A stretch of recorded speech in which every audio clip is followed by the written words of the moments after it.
Fine student, class number 8 Indian polity. तो इस class में हम लोग गवर्नमेंट ऑफ इंडिया एक्ट 1935 देखेंगे, और इससे पहले पिछले मॉड्यूल में हम लोग गवर्नमेंट ऑफ इंडिया एक्ट 1919 देख चुके हैं, करेक्ट।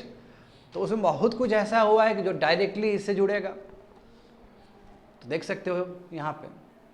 अच्छा, जानते हो 1919 से लेके स्टूडेंट्स 1919 से लेके 1935 के बीच में बहुत कुछ इवेंट हुआ है मॉडर्न इंडिया में। याद करो नॉन कॉपरेशन मूवमेंट जो इमिडिएटली 1919 के बाद हुआ, 1920 में हुआ, 21 में हुआ, चौड़ी चौरा इंसिडेंट, खत्म बात। हाँ, उसके बाद वही गांधी जी का जो तरीका था, स्ट्रगल, ट्रूस स्ट्रगल, यानी कि फिर मूवमेंट को रखना है, फिर नीचे ले जाना है, चरखा भी चलाना है, लोगों को मोबालाइज भी करना है। ये ऐसा दौर था 1920-25 का कि जहाँ पे रेवोल्यूशनरी मूवमेंट्स भी बहुत ज़्यादा ही इंडिया में एक्टिव भी थे। बिल्कुल, भगत सिंह बहुत एक्टिव थे उस समय, राजगुरु सुखदेव भी बहुत एक्टिव थे, करेक्ट। हाँ, याद करो बच्चे लोग, 1930 बहुत ही इम्पॉर्टेंट ईयर है मॉडर्न इंडिया के लिए, हमारे लिए। CDM हो जाता है जी, सिविल डिसोबीडियंस मूवमेंट, सॉल्ट सत्याग्रह। आखिर सॉल्ट सत्याग्रह को रोकने के लिए राउंड टेबल कॉन्फ्रेंस हुआ, गांधी इरविन पैक्ट हुए थे, और गांधी इरविन पैक्ट हुआ तभी तो गए गांधी जी वहाँ पे, और गांधी जी ने रोक दिया मूवमेंट को, CDM को रोक दिया कि अब CDM नहीं होगा। मगर क्या मिला? कुछ नहीं मिला वहाँ पे। तो कह सकते हो कि इसमें बहुत ही इंपॉर्टेंट इवेंट्स हुए 1919 से लेकर 1935 के बीच में, बहुत इंपॉर्टेंट इवेंट्स हुआ। क्योंकि ये जितने भी इवेंट्स हुए हैं, आखिर ये इवेंट्स का एक बहुत इंपॉर्टेंट रोल प्ले होगा for the formation of government of India act 1935। तो 1935 में जो भी एलिमेंट होगा वो अचानक नहीं आ जाएगा, और जो भी आएगा इस बीच में जो भी इवेंट हुआ उसको देखते हुए। एक तो तुमको पिक्चर में डायरेक्ट येरवदा जेल दिख रहा होगा, हाँ, वो भी उसका रिजल्ट है उस पीरियड का, क्योंकि गांधी जी इसी जेल के अंदर थे और उन्होंने जेल से ही फास्ट अनटू डेथ किया था, मतलब अनाउंस किया था कि हम अनशन पर बैठ रहे हैं। तो बहुत ही हाईली इंटरेस्टिंग चीज़ है ये कि राउंड टेबल कॉन्फ्रेंस जो कि 1930 में हुआ, 31 में हुआ, 3 राउंड टेबल कॉन्फ्रेंस हुआ है। तीनों में बाबा साहब आम्बेडकर प्रेजेंट थे। अब बाबा साहब आम्बेडकर दलित के लिए लड़ रहे थे, जो कि उचित था, अपने वर्ग के लिए लड़ रहे हैं वो। तो सेकेंड राउंड टेबल कॉन्फ्रेंस में इंडियन नेशनल कांग्रेस ने पार्टिसिपेट किया, और गांधी जी गए थे पार्टिसिपेट करने के लिए, तो बहुत सारा बात नहीं मिला। और ब्रिटिश को पता चल गया कि जो इंडियन नेशनल कांग्रेस है ये ऐसा भी नहीं कि बहुत बड़ा है। यदि जितने भी छोटे छोटे पार्टी है, जितने भी इस तरह के लीडर है, यदि इसको साथ में रखेंगे तो इंडियन नेशनल कांग्रेस को अलग भी कर देंगे तो कोई दिक्कत नहीं है। ये कॉन्फिडेंस बिल्ट हो गया था।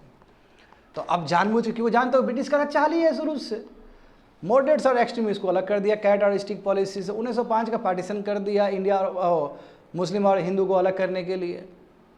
1909 में ला दिया मुस्लिम को अलग करने के लिए, 1919 में सिख को भी अलग करने के लिए। तो तुमको हर जगह पे ही ब्रिटिश का दिखेगा कि वो डिवाइड एंड रूल पॉलिसी खेल रहा है। ये भी उसका एक रिजल्ट है, ये भी, इसमें भी तुमको डिवाइड एंड रूल दिखेगा।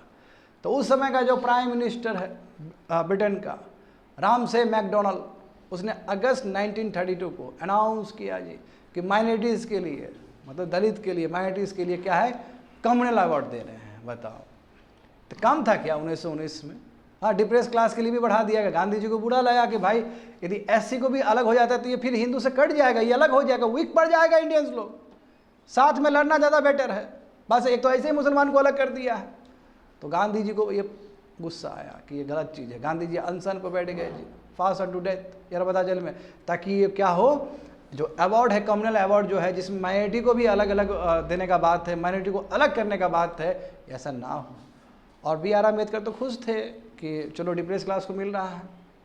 तो यहाँ पे BR अम्बेडकर वर्सेस गांधी जी का तुमको कन्फ्लिक्ट नजर आएगा। थैंक्स टू मदन मोहन मालवीय जिन्होंने साथ में लाया है दोनों को। और उसका रिजल्ट क्या हुआ कि कम्युनल अवार्ड में अमेंडमेंट होगा, कम्युनल अवार्ड में संशोधन होगा, और वो क्या कहा जाएगा, पूना पैक्ट। तो पूना पैक्ट में ये तय हुआ कि दलित जो है वो बिल्कुल, उसको अलग से सेपरेट इलेक्टोरेट मिलने नहीं जा रहा है, just like your Muslims and other Anglo Indians and other groups, six.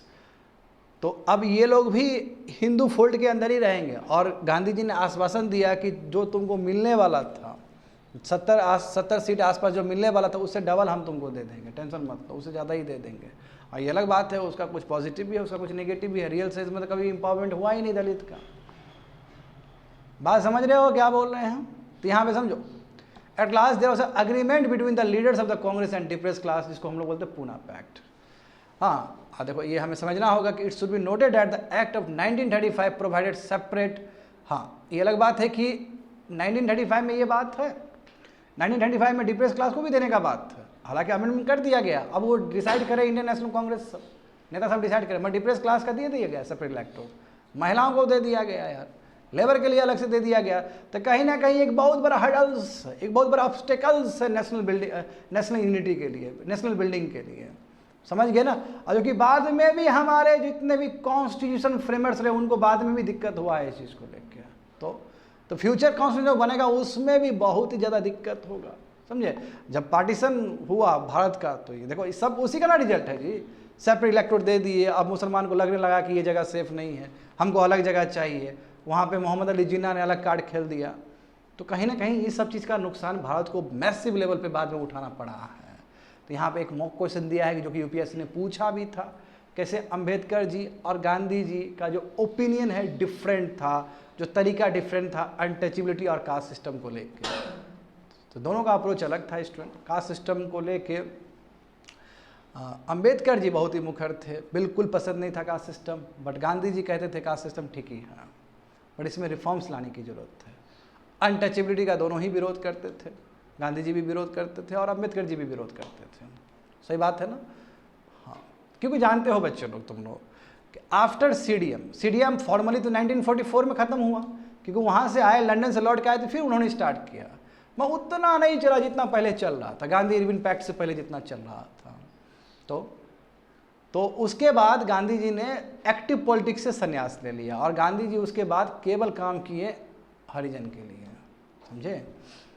तो यहाँ पे देखोगे तो background of the act, government of India act 1938, उसका बैकग्राउंड क्या है? तो हम लोग जानते हैं 1919 के एक्ट में ही देखते हैं, देखें ना हम लोग कि 1919 एक्ट में सैमन कमीशन बनाने का बात था कि 10 साल बाद, वो अलग बात है कि 10 साल नहीं 8 साल बाद ही बन गया, 2027 में ही बना दिया गया उसको। तो देखो, जो सैमन कमीशन का जो रिपोर्ट आया, जो राउंड टेबल कॉन्फ्रेंस का जो निष्कर्ष निकला, जो व्हाइट पेपर उसके बाद जो बना 1933 का, और फिर व्हाइट पेपर तुम्हारा ज्वाइंट पार्लियामेंट्री कमेटी में जो गया था ब्रिटेन का, ये सबका रिजल्ट है कि गवर्नमेंट ऑफ इंडिया एक्ट 1935 बना है। तो गवर्नमेंट ऑफ इंडिया एक्ट 1935 अपने आप में एक कॉम्प्रिहेंसिव रिपोर्ट है, इतना सुंदर रिपोर्ट है, उसको थोड़ा सा ही मॉडिफाई किया जाए तो बहुत बेटर बन सकता है। और वही बी आर अम्बेडकर जी ने किया था। लोग बी आर अम्बेडकर जी को क्रिटिसाइज भी कर रहे थे, क्या जी सब उठा के ले आए गवर्नमेंट ऑफ इंडिया एक्ट 1935। तो उन्होंने कहा था कि कॉपी करना कोई गलत बात नहीं है, अच्छा फीचर है तो क्यों नहीं कॉपी करें हम, बात समझे। और हाँ, बी आर अम्बेडकर को ये भी पता नहीं था कि गवर्नर इतना अपना डिस्क्रिशनरी पावर गलत तरीके से यूज़ कर सकता है, क्योंकि 1935 ही एक्ट है जहाँ पे गवर्नर को डिस्क्रिशनरी पावर दिया गया इतना, जिसका अभी तक नाजायज यूज़ होता है। बात समझे ना? यहाँ पे देखो, तो failure of the act, sorry, features of the act, इसमें क्या क्या था तुम्हारा फीचर्स? तो इसमें देख सकते हो, this act propose an all India federation consisting of provinces and princely states as individual units. Very very important, यहाँ पे हमें ठहर के बात करना होगा। गवर्नमेंट ऑफ इंडिया एक्ट 1935 में फेडरेशन का बात किया गया था, फेडरेशन का कल्पना किया गया था। फेडरेशन का मतलब क्या है कि ब्रिटिश प्रोविंस तो होगा ही होगा, और प्रिंसली स्टेट भी एज ए इंडिविजुअल यूनिट्स के रूप में आके ज्वाइन कर सकता है। फेडरेशन का मतलब क्या है कि एक तरह से माला, मोती का माला है ना, एक मोती माला तैयार हुआ ना मोती से, तो मोती इज योर इंडिविजुअल यूनिट्स, एक माला तैयार हुआ, it is called a federation. तो यानी कि प्रोविंस को भी उतना ही ऑटोनॉमी मिलना चाहिए, और इस फेडरेशन में प्रिंसली स्टेट भी ज्वाइन कर सकता है, बट प्रिंसली स्टेट कभी ज्वाइन नहीं किया इस फेडरेशन को। तो ट्रू सेंस में ये फेडरेशन बना ही नहीं। कारण क्या है कि प्रिंसली स्टेट्स के लिए ये जो प्रोविजन था वो क्या था? ऑप्शनल था। जब आप कहोगे कि ये जो प्रोविजन है ऑप्शनल है, आप ज्वाइन भी कर सकते हो, आप ज्वाइन नहीं भी कर सकते हो, तो क्यों करेगा प्रिंसली स्टेट का राजा लोग ज्वाइन? यदि प्रिंसली स्टेट का राजा लोग ज्वाइन करेगा तो वो वीक हो जाएगा, उसका पावर कम हो जाएगा, इसलिए वो नहीं किया। देखो यहाँ पे इसमें समझना होगा स्टूडेंट, बहुत सारा पॉइंट, बहुत इंपॉर्टेंट पॉइंट होगा। हाँ, नंबर 2 देखोगे बच्चे लोग, the act created federal and provincial autonomy by dividing the powers between the centre and units in terms of tree list. Direct copy किए ना हम लोग। पहली बार क्या किया गया? हाँ, इसे पहली बार भी हुआ ना 1919 में, वहाँ पे सेंट्रल लिस्ट और सब्जेक्ट लिस्ट। मैं यहाँ पे क्या होगा, 3 लिस्ट बनेगा। आइए हम लोग डायरेक्ट बनाए अपना 7 शेड्यूल जो हम लोग का बना है यहीं से बना है डायरेक्ट। तो फेडरल लिस्ट होगा यानी कि यूनियन लिस्ट, प्रोविंशियल लिस्ट जो प्रोविंस का स्टेट का लिस्ट होगा, और एक कनकरेंट लिस्ट भी होगा। कनकरेंट लिस्ट का मतलब क्या कि दोनों ही बना सकता है, सेंटर भी बना सकता है और स्टेट भी बना सकता है। यदि स्टेट बनाता है और सेंट्रल लॉ से वो तुम्हारा अपोज कर दे, सेंट्रल लॉ से कंट्रीव्यू कर दे, तो सेंट्रल लॉ क्या करेगा, प्रिवेल करेगा उसके ऊपर। इसे क्या बोलते हैं, डॉक्ट्रिन ऑफ रिपग्नेंसी। तो देखोगे बच्चे लोग, और यदि आपको डॉक्ट्रिन ऑफ रिपग्नेंसी से बचना है, यानी कि स्टेट का जो लॉ है उस सब्जेक्ट पे यदि काम करे, वो इम्प्लीमेंट है, यानी कि वो इम्प्लीमेंट ढंग से हो जाए, हालांकि सेंट्रल लॉ भी है, स्टेट लॉ भी है, हाँ, डॉक्ट्रिन ऑफ रिपग्नेंसी से स्टेट लॉ नीचे हो गया। यदि स्टेट लॉ को अभी भी लागू होना है तो प्रेसिडेंट का असेंट चाहिए उसमें। यदि प्रेसिडेंट अपॉइंट असेंट दे दिया तो फिर सेंटर का भी लॉ मान्यता रखेगा, उसको भी माना जाएगा, समझे ना। प्रेसिडेंट जल्दी नहीं देगा उसको, जाहिर सी बात है, क्योंकि प्रेसिडेंट का जो क्लोज एसोसिएशन है वो सेंटर है। यहाँ पे देखो अभी का मैं बता रहा हूँ बच्चों को, while under all the previous act the government of India was treated as a unitary, this act prescribed a federation taking the provinces and Indian state as a individual units। देख रहे हो कितना गजब बात। each and every point of government of India act 1935 unique है अपने आप में। हाँ समझे, समझ में आ रहा है क्या बोल रहे हैं। देखो थर्ड नंबर कितना बड़ा बात है कि अभी तक जितने भी एक्ट आए हैं भारत में, शुरू से 1773 से लेके अभी तक 1919 तक, सब में तुम्हारा सेंटर यूनिटरी है। सेंटर क्या है, सेंट्रलाइज है, पावर सेंटर में है। पहली बार फेडरेशन का बात हुआ है जहाँ पे प्रोविंस और इंडियन स्टेट्स, वही जो प्रिंसली स्टेट एक साथ आके एक कंट्री बनने का बात है इसमें। तो पहली बार फेडरेशन का कॉन्सेप्ट यहाँ पे आया है। देखो इट एबोलिश द डायरकी, हाँ समन कमीशन ने बोला ना कि डायरकी हटा देना चाहिए, जो प्रोविंशियल लेवल पे था तो डायरकी खत्म कर दिया गया, क्योंकि डायरकी बिग ब्लंडर है ब्रिटिश का। और कहा गया कि ये क्या होगा, सेंटर पे लागू होगा, मगर सेंटर पे खाली प्रोविजन है इसमें, मगर सेंटर पे कभी लागू नहीं हुआ डायरकी। मैं इसमें बात था कि सेंटर पे अब लागू होगा, मगर ट्रू सेंस में सेंटर में कभी लागू नहीं हुआ विद्यार्थी लोग, समझे ना। तो it introduce the provincial autonomy, यानी कि जब डायरकी खत्म होगा, रिजर्व सब्जेक्ट, ट्रांसफर सब्जेक्ट, ये वाला जो कॉन्सेप्ट खत्म होगा जो कि 1919 के एक्ट में आया था, तो जाहिर सी बात ये खत्म होने का मतलब क्या, प्रोविंशियल ट्रू ऑटोनॉमी मिल जाएगा, प्रोविंस को ट्रू ऑटोनॉमी मिलेगा, रेस्पॉन्सिबल गवर्नमेंट ट्रू, जो कि हम लोग 1919 के बाद बढ़ना शुरू हो गए थे जिसके तरफ। The provinces were allowed to act as autonomous unit of the administration in their defined space. देख रहे हो ना, तो कहने का मतलब क्या, प्रोविंस को पूरा इजाजत है, अपने हिसाब से वो क्या करेगा, ऑटोनॉमी को एंजॉय करते हुए एडमिनिस्ट्रेशन करेगा। Moreover the act introduce responsible government in the, जाहिर सी बात है जब आपने डायरकी खत्म कर दिया है ना, अब जब प्रोविंस है वो अपना ऑटोनॉमी को एंजॉय कर रहा है, तो दे है ना, दे वर रिस्पॉन्सिबल गवर्नमेंट, वो रिस्पॉन्सिबल गवर्नमेंट बन जाएगा। And governor were required to act with the aid and advice of minister responsible to the principal your provincial, यानी कि जो काउंसिल ऑफ मिनिस्टर होंगे, जो काम कर रहे होंगे, उसके हिसाब से गवर्नर को फैसला देना है, गवर्नर को अपने मन से नहीं देना। इससे पहले देख रहे थे ना, हालांकि इसमें है बहुत सारा डिस्क्रिशनरी पावर यूज कर सकता है गवर्नर, अधिकतर केस में क्या करना है, गवर्नर को एड और एडवाइस से चलना है। काउंसिल ऑफ मिनिस्टर जो बोलेगा उसके हिसाब से गवर्नर को काम करना है, अपने मन से काम नहीं करना जो पहले हो रहा था। हाँ, मगर वो जो डिस्क्रिशनरी जो पावर दिया गया है उसका गलत यूज अभी भी हो जाता है, ठीक है। तो गलत क्या दिया गया है तो हम लोग समझेंगे थोड़ी देर में और अच्छे तरीके से। बच्चे लोग ये फिगर देख सकते हो, बहुत सुंदर फिगर है। इसमें ये बताया कि उस समय कितने ब्रिटिश प्रोविंसेस थे और कितने तुम्हारे इंडियन प्रोविंस और प्रिंसली स्टेट्स थे। हाँ, मतलब एक फिगर है बताने के लिए, क्योंकि 11 प्रोविंसेस जानते हो ब्रिटिश इंडिया का 11 प्रोविंस था।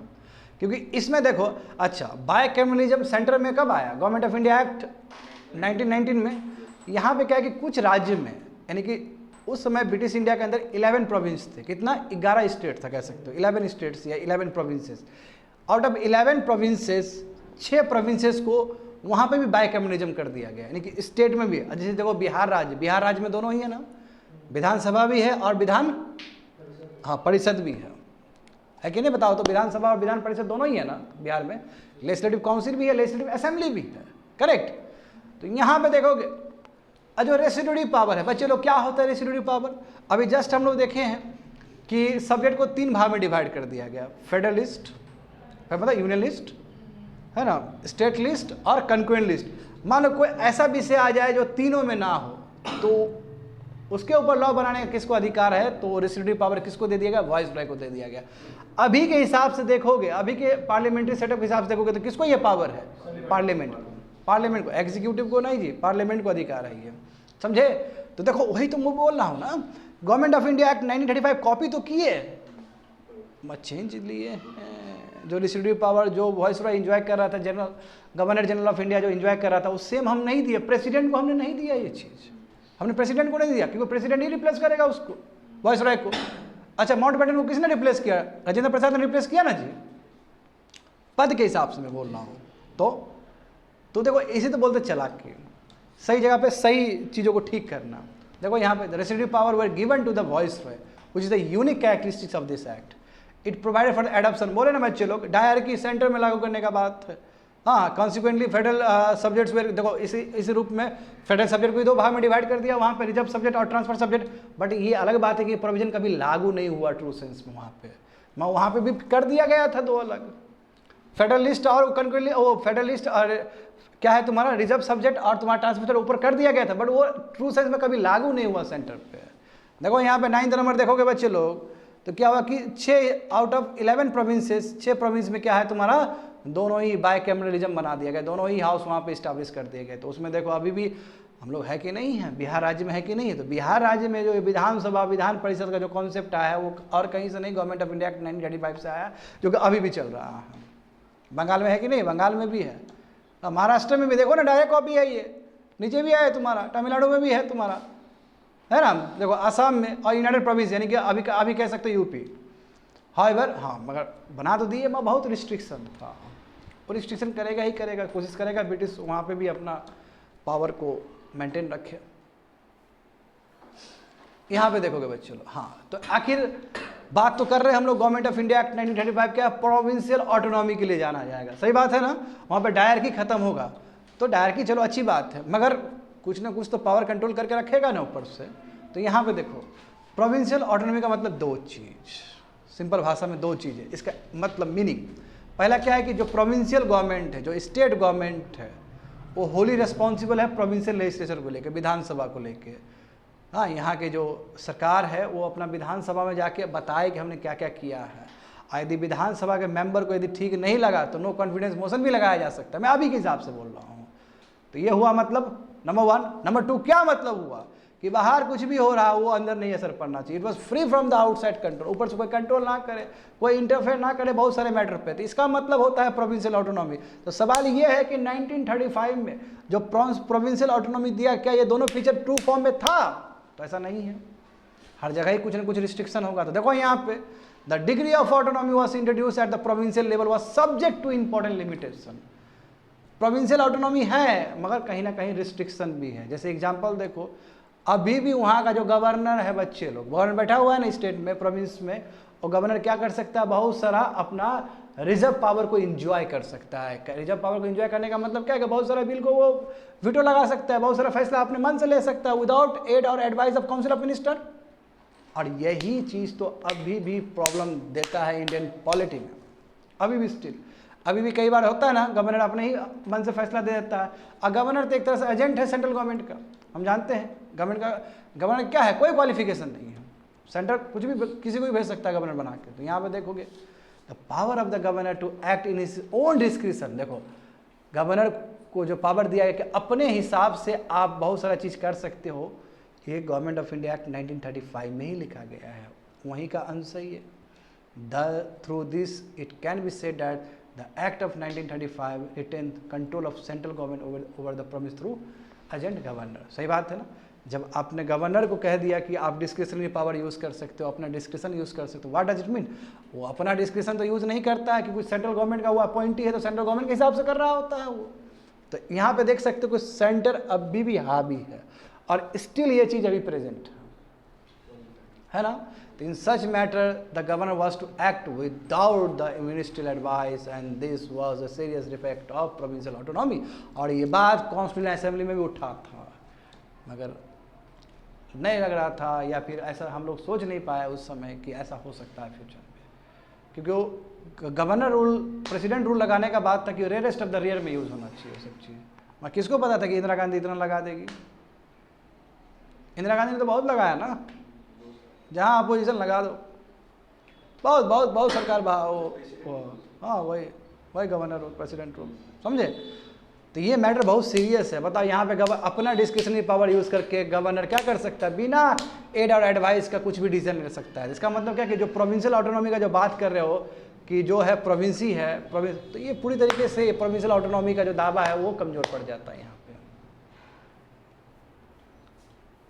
तो यहाँ पे देखो स्टूडेंट, अब 1919 में कम किए थे क्या? समाज पूरा तोड़ तो दिए थे।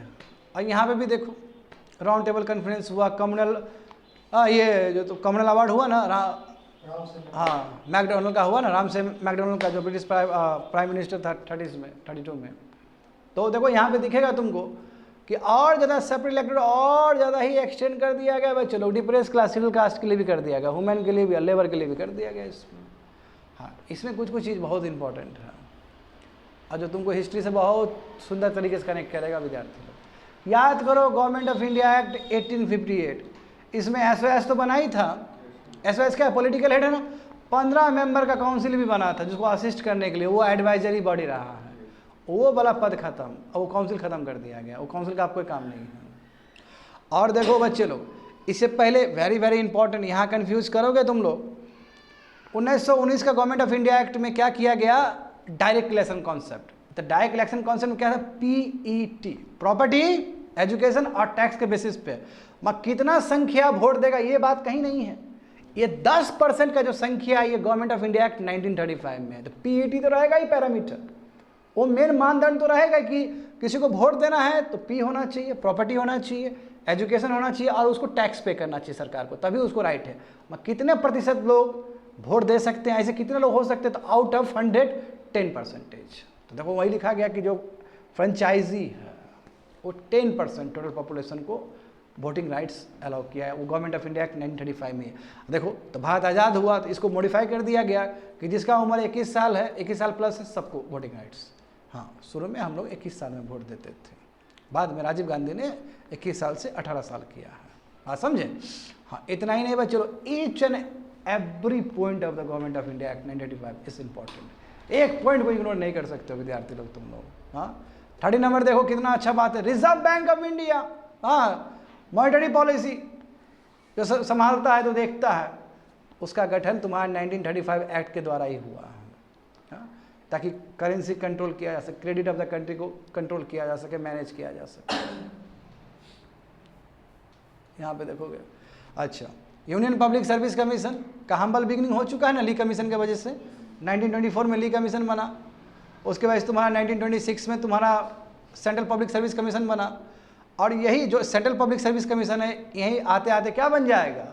फेडरल पब्लिक सर्विस कमीशन बन जाएगा। तो देखो ये दिखेगा तुमको यहाँ पे, it provided for the establishment of federal court to interpret the, हाँ कितना इंपॉर्टेंट पॉइंट है बताओ, जब शुरुआत का क्लास जो पढ़ाए थे याद होगा तुम लोग को, रेगुलेटिंग एक्ट 1773, उसमें क्या बताए थे बच्चे लोग कि 1773 के रेगुलेटिंग एक्ट में सुप्रीम कोर्ट का बात था, और फलस्वरूप सुप्रीम कोर्ट 1774 में इस्टाब्लिश भी किया गया था बंगाल में।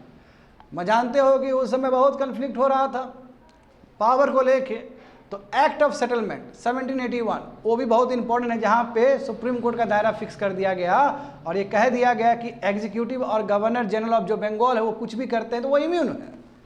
तो सुप्रीम कोर्ट वाला जो टर्मिनोलॉजी है, उसका टर्मिनोलॉजी का बात कर रहा हूँ स्टूडेंट, टर्मिनोलॉजी का बात कर रहा हूँ मैं, फीचर का बात नहीं कर रहा हूँ। टर्मिनोलॉजी मतलब नोमेनक्लेचर, सुप्रीम कोर्ट नाम, ये कॉन्सेप्ट तो आ गया था रेगुलेटिंग एक्ट 1773 का ही, मतलब फीचर्स है अभी का जो सुप्रीम कोर्ट का, उसका डायरेक्ट यदि देखना है तो गवर्नमेंट ऑफ इंडिया एक्ट 1935 में देखना होगा। तो उस समय जो सुप्रीम कोर्ट है वो क्या होगा? फेडरल कोर्ट होगा। अब फेडरल कोर्ट इसलिए बच्चे लोग कि मान लो कि स्टेट और स्टेट का झगड़ा हुआ, स्टेट और सेंटर का कुछ मतभेद हुआ, तो ये केस कहाँ पहुँचेगा? फेडरल कोर्ट में पहुँचेगा। कहाँ पहुँचेगा? फेडरल कोर्ट में। और फेडरल कोर्ट का ये क्या है? तुम्हारा ओरिजिनल ज्यूरिसडिक्शन है। ओरिजिनल ज्यूरिसडिक्शन का मतलब क्या है कि फेडरल कोर्ट को करना ही पड़ेगा, उसी के लिए तो उसको बनाया गया। और अभी भारत आज़ाद हुआ तो सुप्रीम कोर्ट ही फेडरल कोर्ट का काम कर रहा है। तो अभी हमारा फेडरल कोर्ट भी सुप्रीम कोर्ट ही है, सुप्रीम कोर्ट ही सुप्रीम कोर्ट भी है, क्योंकि सुप्रीम कोर्ट बहुत सारा रोल प्ले कर रहा है। तो अभी जो सुप्रीम कोर्ट है वो फेडरल कोर्ट के रूप में भी काम करता है। देखते हो सेंटर और स्टेट का झगड़ा होता है तुरंत केस जाता है, सुप्रीम कोर्ट में। यहाँ पे समझोगे ये कहाँ से आया है, तो इसी एक्ट से आया है। देखो, it provided for the establishment federal court to interpret the act and educate the dispute related to the federal matters. तो कोई भी फेडरल मैटर्स हो, कहीं पे भी मतभेद हो, कहीं पे भी कन्फ्लिक्ट हो, फेडरल मैटर का मतलब क्या है, स्टेट टू स्टेट का कुछ डिस्प्यूट, मानो कि इस बाउंड्री को लेकर डिस्प्यूट हो गया, मानो कि रिवर को लेकर डिस्प्यूट हो गया, इस तरह का बहुत सारा डिस्प्यूट हो सकता है। मान लो सेंट्रल और स्टेट का डिस्प्यूट है, तो वो जो भी केस है वहाँ पे जाएगा। समझ गए ना। इतना ही नहीं बच्चे लोग, फेडरल कोर्ट को ये भी इजाज़त दिया गया कि वो तुम्हारा क्या कर सकता है, grant special leave to appeal. क्या होता है grant special leave to appeal? यानी कि भारत में कोई भी कोर्ट हो, उसका जो फैसला है वहाँ पे चैलेंज किया जा सकता है। भारत में जो भी ट्राइब्यूनल हो, क्वाजी जुडिशियल बॉडी हो, उसका जो फैसला है सुप्रीम कोर्ट में क्या किया जा सकता है, चैलेंज किया जा सकता है। और अभी भी सुप्रीम कोर्ट इस पावर को इंजॉय करता है। तो दोनों ही पावर दे दिया गया है। तो federal court was given exclusive original jurisdiction. ये ओरिजिनल जुरिडिक्शन है जी, फेडरल कोर्ट मना नहीं कर सकता इस केस लेने को, वो करना ही पड़ेगा, उसी के लिए उसको बनाया गया, that is called original jurisdiction. तो वो डिस्प्यूट तुम्हारा सॉल्व कर सकता है सेंटर और कॉन्स्टिट्यूएंट यूनिट्स का, या कॉन्स्टिट्यूएंट यूनिट्स, एक कॉन्स्टिट्यूएंट यूनिट्स और दूसरे कॉन्स्टिट्यूएंट यूनिट्स में भी हो तो वो भी फेडरल इशू ही माना जाएगा। समझे। तो और इसमें साथ साथ स्पेशल लीव टू अपील भी है, यानी कि कोई भी कोर्ट फैसला सुना है, लोअर कोर्ट, समझे ना, या हाई कोर्ट टाइप का, तो ये मामला सुप्रीम कोर्ट में चैलेंज के रूप में जाया जा सकता है। एंड 16 देखो, द मोस्ट इंपॉर्टेंट वन, कि यहाँ पे बात है फेडरल पब्लिक सर्विस कमीशन बनने का। वही देखो, जो सेंट्रल पब्लिक सर्विस कमीशन बना उसका नोमेनक्लेचर चेंज हो जाएगा, फेडरल पब्लिक सर्विस कमीशन, पूरा भारत के लिए फेडरल। और यही देखो, भारत आज़ाद हुआ तो क्या बनेगा, UPSC, union public service commission. उतना ही नहीं बस, चलो इसमें प्रोविंशियल पब्लिक सर्विस कमीशन का ही बात है। आज बीपीएससी का फॉर्म भरते हो ना तुम लोग, हाँ, यूपीपीएससी का भरते हो ना, एमपीपीएससी का बनते हो ना, भरते हो ना, मध्य प्रदेश का अपना पब्लिक सर्विस कमीशन होगा, ये यहीं से कॉन्सेप्ट आया है। और इतना ही नहीं, 2 से अधिक राज्य चाहे तो वो भी कंबाइन करके भी तुम्हारा कमीशन बना सकते हैं। यानी कि मान लो कि लेट से बिहार और यूपी चाहता है कि साथ में पब्लिक सर्विस ज्वाइन कर, मतलब साथ में कंडक्ट कराए, तो दोनों स्टेट साथ में आके पब्लिक सर्विस कमीशन कंडक्ट कर सकती है और उसमें कोई बच्चा एग्जाम दे सकता है। तो दोनों सरकार का, हालांकि ये भारत में अभी तक नहीं हुआ, मगर प्रोविज़न है, स्टिल प्रोविज़न है ये। तो joint public service commission for 2 और मोर, तो हम कह सकते हैं कि ये अपने आप में बहुत बड़ा डॉक्यूमेंट है। इसमें इतने प्रोविज़न है कि जो भारत में भी चल रहा है वन और अदर फॉर्म में। तो इसलिए जो सिविल सर्विस है, यूपीएससी जो है, वो बहुत ही ज़्यादा फोकस करती है 1935 एक्ट में, बहुत ज़्यादा फोकस करती है। यहाँ पे देखो, एनालिसिस करो, बिल्कुल जो बता दिया है उसी चीज़ को फिर बताना है। देखो, the proposal for setting up federation of India, सही बात है, फेडरेशन ऑफ इंडिया का बात किया गया, यानी कि ब्रिटिश इंडिया का जो प्रोविंस तो रहेगा ही रहेगा, और उसमें कुछ प्रिंसली स्टेट भी आएंगे। मैं ये कभी मेटलाइज नहीं हो पाया, क्यों नहीं हो पाया, क्यों आएगा भाई, क्यों आएगा तुम्हारा प्रिंसली स्टेट, उसका पावर डायल्यूट हो जाएगा। देखो वही लिखा गया सेकंड नंबर में, हाँ, is because the federation describe under the act into consideration of the province and as a individual units, but it was optional for the Indian state to join the federation. Optional था जी Indian state, provincial states के लिए, वही princely states के लिए। तो कहाँ join करेगा, कहाँ ज्वाइन करेगा, वो चाहेगा ही नहीं तुम्हारा और उसके रूलर्स की हम अपना पावर डायल्यूट करें। तो नंबर 3 देखोगे, the provincial autonomy was an important concept, सबसे इंपॉर्टेंट कि सबसे इंपॉर्टेंट जो गवर्नमेंट ऑफ इंडिया एक्ट का होगा कि प्रोविंशियल ऑटोनॉमी बनना। मगर दिक्कत पता है क्या है, अपने 1937 से अप्लाई हुआ प्रोविंशियल ऑटोनॉमी का, मगर देखो तुरंत 1939 में रोक दिया गया इस चीज़ को। तो हम कहेंगे ट्रू सेंस में लागू नहीं हुआ। जो ट्रू सेंस में गवर्नमेंट ऑफ इंडिया एक्ट 1935 का बहुत सारा जो फीचर्स लागू हुआ है तो आज़ादी के बाद ही हुआ, जब ये संविधान का ये कॉन्टेंट्स बन गया, संविधान का ये प्रोविजन बन गया है। और चौथा नंबर देखो, अभी भी विवादित चीज़ है कि नहीं है, कि गवर्नर जो है प्रोविंस का, उसको आपने पावर दे दिया तो अपने डिस्क्रिप्शन के हिसाब से बहुत फैसला ले सकता है, मिनिस्ट्रियल एडवाइस की कोई ज़रूरत नहीं है। ये कहीं ना कहीं अभी भी बहुत बड़ा प्रॉब्लम क्रिएट करता है। और इसमें सेंट्रल गवर्नमेंट को पूरा पावर मिलता है कि प्रोविंस का डोमेन को वो टच करे, प्रोविंस के डोमेन को वो इंटरफेयर करे। स्टिल उस समय भी होता था और अभी भी स्टिल होता है ये चीज़। तो कह सकते हो कि ये थोड़ा गलत चीज़ है गवर्नमेंट ऑफ इंडिया एक्ट का, प्रोविंशियल ऑटोनॉमी के अगेंस्ट है ये, फेडरलिज्म के अगेंस्ट है ये। यहाँ पे देखोगे, this act was yet another step in divide. बताओ, भारत को और डिवाइड कर दिया ना इसने, हाँ बताओ, कम था क्या, एंग्लो इंडियन, सिख, मुस्लिम को पहले दे चुके थे, इसमें आपने महिलाओं को दे दिया, इसमें आपने लेबर को दे दिया, इसमें आपने डिप्रेस क्लास को भी सेपरेट इलेक्टोरेट दे दिया। तो देश को और तोड़ने का बात हुआ है इसमें, समझे। 6 नंबर देख सकते हो, during the phase of the making of the constitution the communal tendency was present amongst the people of India, prove to be the biggest hurdle for the leader. सही बात है ना, लीडर्स को कितना दिक्कत हुआ कॉन्स्टिट्यूशन असेंबली में। कैसे करें, क्योंकि country divide, sections of people he divide हो चुका है अपना अपना हिसाब से, तो प्रॉब्लम हुआ है, अभी भी प्रॉब्लम होता है। वोट बैंक पॉलिटिक्स देखो। However, this act was most lengthiest and detailed document produced by the British, and this act proved to be a cornerstone for the development of Indian Constitution in the later times. तो सही बात है ना, ये जो act है बहुत ही detailed form में, लेंथीस्ट फॉर्म में, बहुत ही कंप्रहेंसिव फॉर्म में लिखा गया था, और कहीं ना कहीं ये बेसिस बना है इंडियन कॉन्स्टिट्यूशन का आने वाले समय में। तो आप इसका कंट्रीब्यूशन इग्नोर नहीं कर सकते गवर्नमेंट ऑफ इंडिया एक्ट का। इसको जितना अंडरस्टैंड करोगे उतना अभी का जो कॉन्स्टिट्यूशन है उसको अंडरस्टैंड कर पाओगे, उसको समझ पाओगे ठीक से।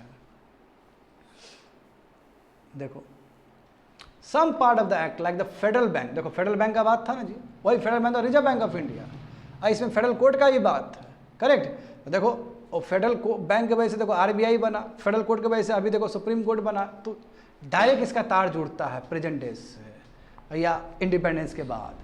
Another significant aspect of the act is the division of legislative power. देखो legislative power को 3 लिस्ट में कर दिया ना, फेडरल, प्रोविंशियल एंड कॉन्क्वेंट लिस्ट। और कहीं ना कहीं देखो अभी भी संविधान इसी लाइन पे चलता है ना। हाँ, लेजिस्लेटिव पावर वाइसरॉय को ना मिलकर, प्रेसिडेंट को ना मिलकर किसको मिल रहा है?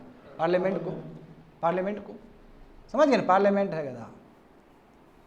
यहाँ पे देखो it is to be noted that, अब बचा लो ये समझो क्या हुआ, आया 1935 का एक्ट, क्योंकि इसमें बहुत नेगेटिव चीज़ भी तो है।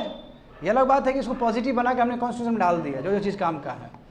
उस समय जब आया था तो कोई प्रतिक्रिया बढ़िया नहीं मिला है इंडियन लीडर्स से। एनीवे देखो it is to be noted that dominion status which was promised by the Simon commission, Simon commission ने बोला था कि डोमिनियन स्टेटस मिलेगा। डोमिनियन से समझते हो ना, ब्रिटिश ऊपर से रूल करेगा, ब्रिटिश सॉवरेनिटी रहेगा, मान लीजिए इंडियन लोग अपना खुद काम करेंगे, एग्जीक्यूटिव काउंसिल सब में खुद काम करेंगे। हाँ, जैसे हाँ उस समय ऑस्ट्रेलिया सब में इस तरह का जो इस्टेब्लिशमेंट था, इस तरह का व्यवस्था था।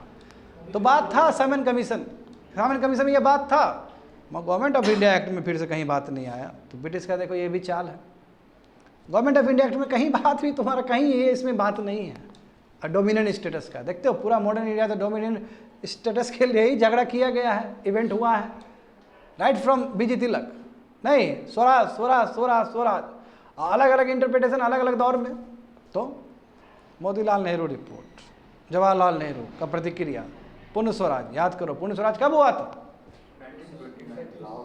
लाहौर सेशन। कराची सेशन में कुछ हुआ था? कराची सेशन के अध्यक्ष कौन थे? हाँ, सरदार वल्लभ भाई पटेल। अरे रेजोल्यूशन पास हुआ, तिरंगा फहराया गया उस समय देश में। यहाँ पे देखोगे तो ये जब एक्ट आया तो उस पर नेहरू जी का क्या प्रतिक्रिया हुआ? तो नेहरू जी ने कहा कि भाई ये ऐसा है कि जो नेशंस को डेवलप करने के लिए सबसे बड़ा हडल्स है, ये नेशन डेवलप नहीं हो पाएगा इस एक्ट से। कहा मशीन तो आया, मशीन पूरा ब्रेक है और उसमें कोई इंजन ही नहीं है। मशीन तो मशीन है भाई, जो बात है मशीन है मगर सब ब्रेक है, सब टूटा फूटा है, कोई इंजन ही नहीं है कि आगे चल सके ये मशीन। इसका मतलब कोई अच्छा प्रतिक्रिया नहीं है गवर्नमेंट ऑफ इंडिया एक्ट 1935 को लेके। तो देखोगे बच्चे लोग कुछ क्वेश्चन है जो सिविल सर्विस में पूछा गया था। यहाँ पे देखो तो कैसे बनाओगे, एक तरीका है लिखने का अपना। How did the government of India act 1935 mark a point of no return in the history of constitutional development in India? 2006 में से पूछा गया था, ये क्वेश्चन बाद में भी रिपीट हुआ था। देखो ये क्वेश्चन बहुत बार पूछा गया है सिविल सर्विस में, मेंस में पूछा क्या गया, पहले कोर पॉइंट पकड़ो क्या पूछा जा रहा है। गवर्नमेंट ऑफ इंडिया एक्ट 1935 क्या है तुम्हारा? नो रिटर्न है, यानी कि उसके बाद पीछे हमने मुड़ के देखा ही नहीं। क्या चीज़ें मुड़ के नहीं देखा? Constitution development. उसके बाद हम आगे बढ़ते चले गए। कैसे? तो देखो अभी का जो प्रोविजंस फेडरेशन सेटअप देखो 3 लिस्ट में 7 शेड्यूल में ले लिए ना हम। प्रोविंशियल ऑटोनॉमी अभी भी एंजॉय करते हैं ना हम लोग। आरबीआई, एससी, यूपीएससी आया है ना। Lack of domination escalate the movement, देखो डोमिनेशन का बात नहीं था तो आगे बढ़ के हम लोग पूर्ण स्वराज का बात किए ना जी, यानी कि रियल में हमको इंडिपेंडेंस मिला है ना। हाँ, डिविजिव रिलीजन बेस्ड पॉलिटिक्स, देखो यही जो सेक्शन को तोड़ के वोट बैंक पॉलिटिक्स अभी भी स्टिल होता है कि नहीं होता है, जो गवर्नमेंट ऑफ इंडिया एक्ट 1935 में लिखा गया था। और भी लिख सकते हो, एक तुमको बताया जा रहा है कुछ नहीं। देखो तो what are the salient features of the government of India act 1858 एंड 1909? 2007 में मेन से पूछा गया, तो आंसर तो हम दे ही दिए पिछले मॉडल में। The reform of 1909 introduced A cardinal problem and ground of controversy at every revision of Indian electoral system। क्या पूछा जाए, देख रहे हो ना, कार्डिनल प्रॉब्लम, यानी कि ये ऐसा सदाबहार वाला प्रॉब्लम क्रिएट किया है, समझे ना। और कंट्रोवर्सी हुआ, इंडियन इलेक्टोरल सिस्टम में कंट्रोवर्सी क्रिएट किया है। देखो पहली बार ना सेपरेट इलेक्टोरेट दिया गया है और उसके बाद कितना लगातार बढ़ते गया है ये चीज़। देखो प्रिंसिपल ऑफ कम्युनल रिप्रेजेंटेशन और सेपरेट इलेक्टोरेट पहली बार रखा गया था इसी एक्ट में, मॉडल रिफॉर्म्स। रिलीजन को एक तरह से वो बनाया गया, मेन पैरामीटर बनाया गया, पॉलिटिक्स का मेन डिविजिव फैक्टर बनाया गया इसको। रिजर्वेशन देखो आना शुरू हो जाएगा वहाँ से, जब सेक्शंस अलग होंगे तो रिजर्वेशन का कॉन्सेप्ट आना शुरू हो जाएगा। वोट बैंक पॉलिटिक्स के रूप में यूज होना शुरू हो गया। सेपरेटिस्ट माइंड टेंडेंसी शुरू हो गया, अस वर्सेस देम। क्या है कि यानी कि दोनों अलग हैं, हम लोग साथ नहीं है। जब दो अलग हो जाएगा सेक्शन एक ही कंट्री में, है ना, यदि इस तरह डिवीजन होगा तो जाहिर सी बात है कंट्री की यूनिटी के लिए काम नहीं होगा। तो us versus them attitude. Religious intolerance, Hindu Muslim को देखना नहीं चाह रहा, मुस्लिम हिंदू को देखना नहीं चाह रहा, सब अलग हो गया। वेजिटलिज्म हो गया, लिंचिंग हो गया, ये सब चीज़ तुमको दिख सकता है। तो 1909 का जो एक्ट है कहीं ना कहीं एक बहुत ही एक कह सकते हो कि एक डिविजिव एलिमेंट है सोसाइटी को तोड़ने के लिए, और स्टिल अभी भी इस चीज़ का पॉलिटिक्स पे असर पड़ता है। समझ गया ना, कंप्लीटेड।